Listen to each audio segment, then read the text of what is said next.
Hello guys, welcome to Angels of Death. It's me, your host Scrivo. As you can see, another video going through another balanced Dataslate. So it feels like we've only just had one. So what I'm going to do is I'm going to go through what's changed and kind of how that affects current builds and stuff, and then obviously going through the points changes as well. So just to get you all up to speed. Right, so the big one we've got here is Oath of Moment. So this has a subtle change. So currently it is you pick a unit in your command phase and your army gets to reroll to hit against it.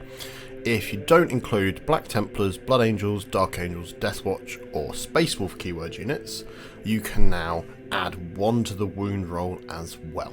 So this is a nice little buff. So if you're a compliant chapter, so if you're Codex compliant and you're kind of feeling like, why am I taking my normal dudes rather than taking one of these deviant chapters, it now gives you a motivation to it, which I think is nice.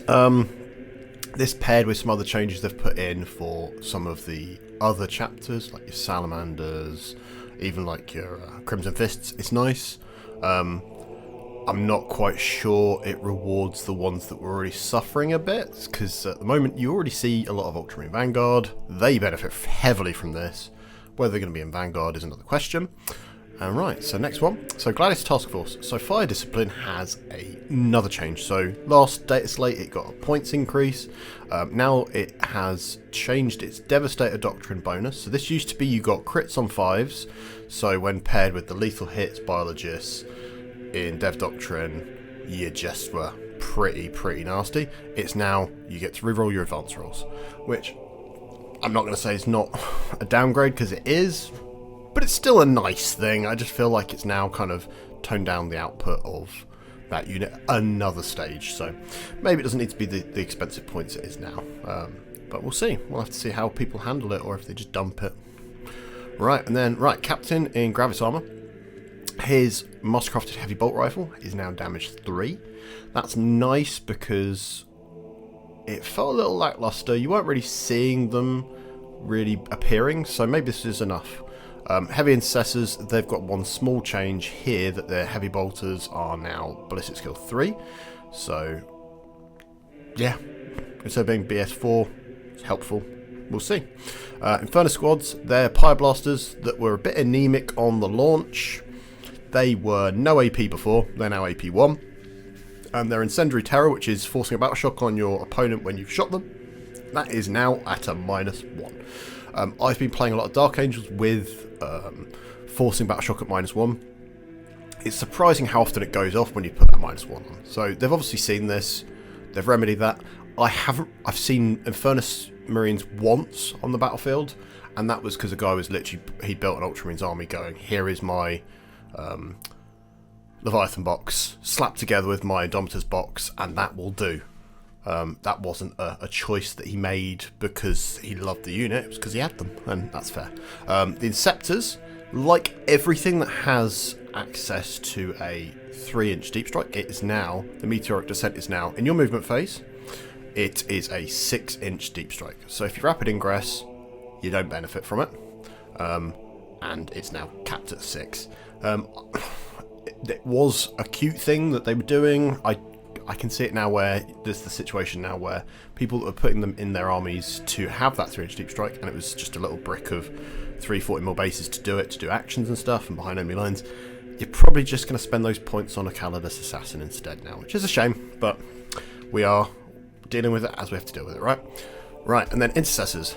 They have gained a nice ability, so if they shoot all of their attacks when shooting at the same target, all of their bolt rifle weapons, so their grenade, the underslung grenade won't get this, you get +2 attacks. So they are just spraying and praying, and I think that gives them a nice little bit of utility, combined with the fact that they have sticky objectives as kind of their thing they do. It's nice, it's very nice. It feels like a bit of a glow up to them where they just were like, why would you take them over Assault Intercessors? If you just wanted to be on objectives, you may as well be doing Assault Intercessors there, perhaps, because you're fighting on it, getting the plus to the re-rolling to wound and stuff. It's kind of nice, but maybe we'll see a kind of an influx now. And then we've got the Outrider Squad. They've had their Auto Advance 6 removed. It's been replaced by Thunderous Impact. This gives, on charge, their melee attacks become +1 strength and damage. So this feels very much like their initial 9th edition rules. They had kind of like, they were better on the charge and did more wounds. Kind of gives that feel of like the shock attack, sort of the shock assault approach to it, which this reminds me of some of the rules that you get in Age of Sigmar for their charging in combat. You kind of get critical hits and extra damage on charges and stuff. So this feels kind of that feel. So they're looking at other approaches to this stuff, which is kind of exciting.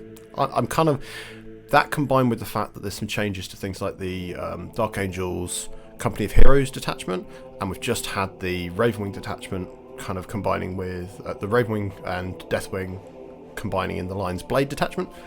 You might see a few more Outrider squads because they're pretty cheap, and that's going to hurt your little squishy toughness 3 bodies quite nicely. So, right, and then we've got, so this is the interesting one for me, is a bit of a glow up to all of the Codex compliant chapter master models that exist. So Darnath Lysander, who normally pairs up with Terminators, if he is in an army, not necessarily leading the units, but if he's in the army, when the army is built, all units of these keywords, of these units that aren't the characters that are in the units, so it's like just the Terminators, for example, here, are OC2. And then you get it with Ironfather Feroz. If there's heavy intercessors in his army, they become OC3. Caven Shrike makes jump pack intercessors OC2. And then we've got Kurosoro Khan, despite him not having his own bike, Outriders are now OC3 when he's in the army, which I think is really cool. It kind of encourages you to go into their archetype. And then Pedro Cantor gives Sternguard OC2 if he's in the army, and then Vulcan Hestan makes Inferno Squads OC2. So suddenly, a real problem I found in Space Marines is getting anything with OC. So outside of vehicles or your battle line, you just don't have OC. And looking at how a lot of the other armies have kind of developed, they have a lot more presence on the board, whether it's through lots of bodies or lots of bodies and OC. It's made it a really tough game for Marines in that respect. And it's nice to see that they've kind of gone, right, here's a way of kind of encouraging people and leaning into specific chapters. Whether it translates to the tabletop, we'll have to see. The Vulcan Hestan kind of change with the Inferno Squads going and kind of gaining some AP.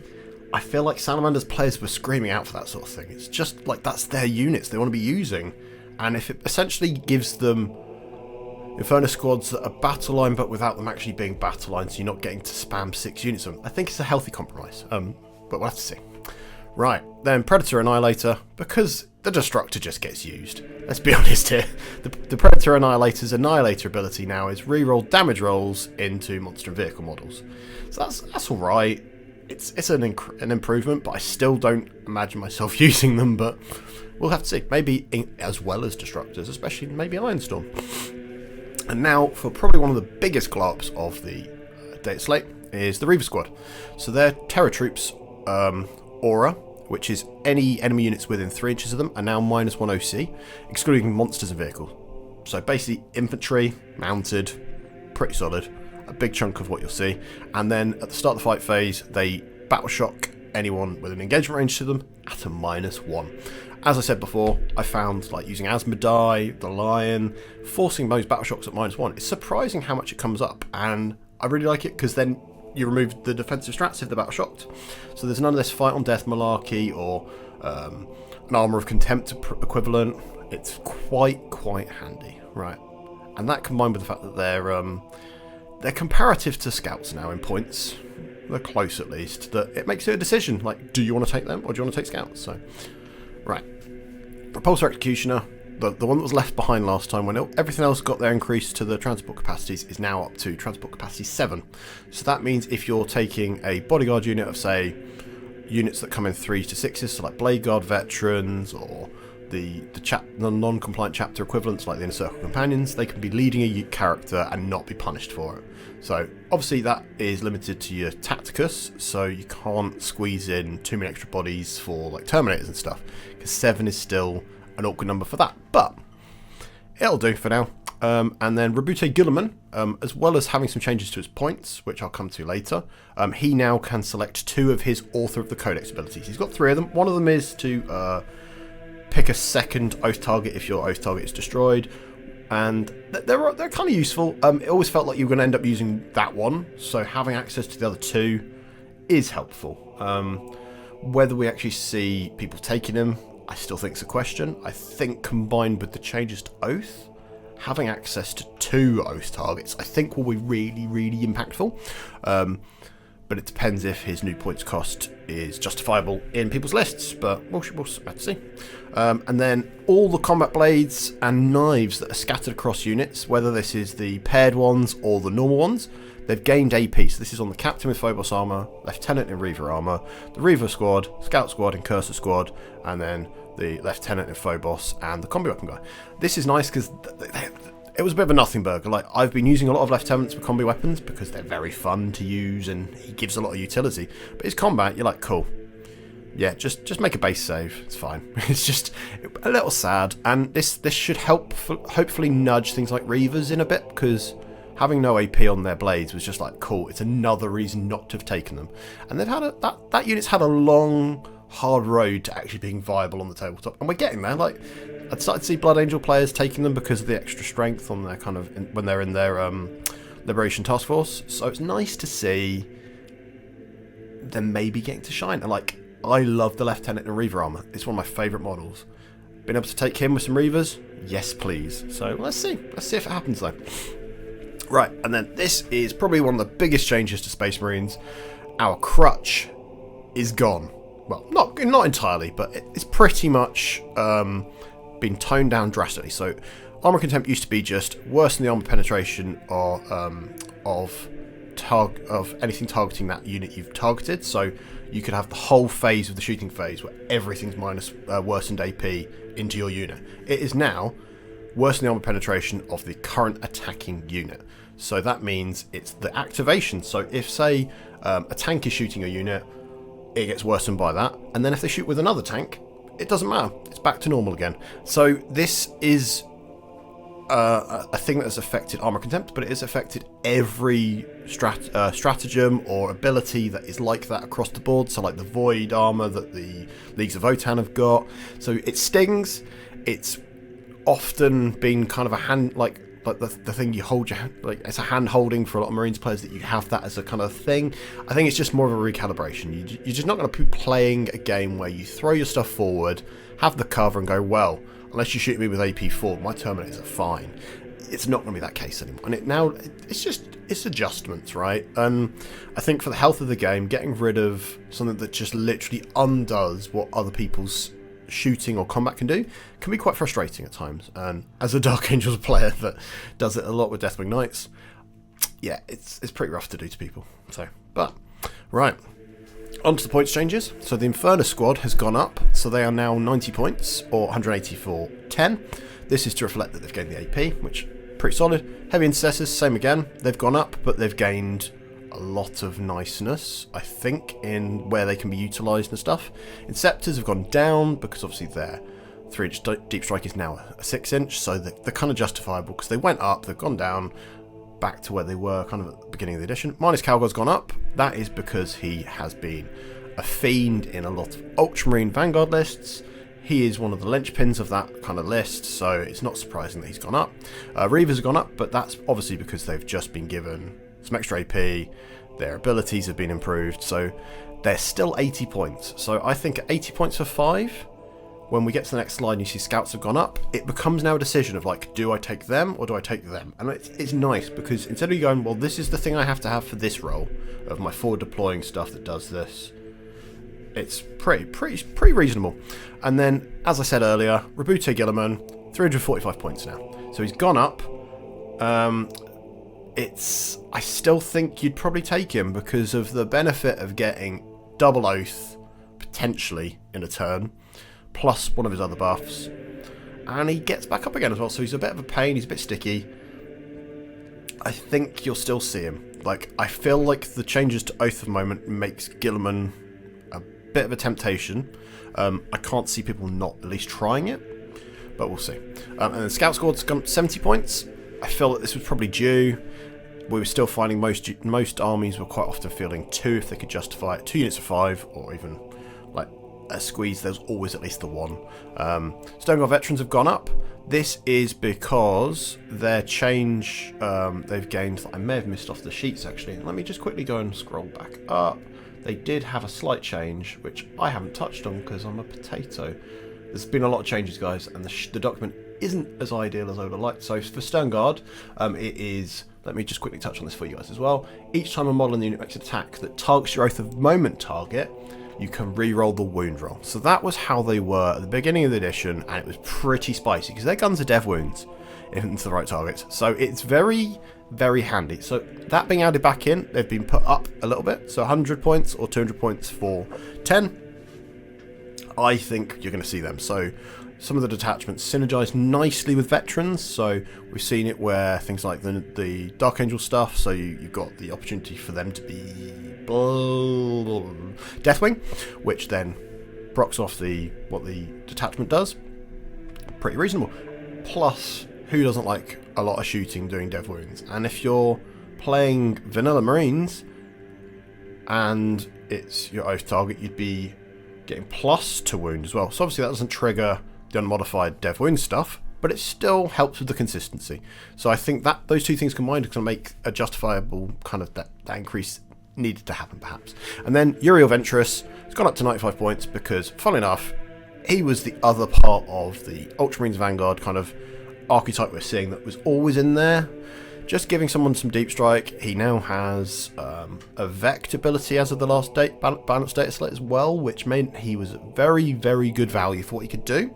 And I feel like it needed to be done because those lists just seem to have quite a lot of stuff. They needed to be a bit leaner, perhaps. So a lot of big changes, not all positive, but I think for the health of the game, it's probably all quite good. I'm going to do a video about each of the non-compliant chapters. Obviously, the Dark Angel stuff will probably be my first priority. Blood Angels is quite minimal, same Space Wolves, but I'm really excited about this, guys. Like, all these changes, and then the changes outside of the faction are quite good. I feel like we're still going to have some challenges with some of the factions we're going into, but having plus to wound into your Oath target, if you're not playing non-compliant guys, it's pretty good. I do miss having the reroll to wound, but not having to re-roll it is actually quite nice. So it just being more accurate to wound is actually probably more impactful when you think about it. So, right. Thank you for tuning in, guys.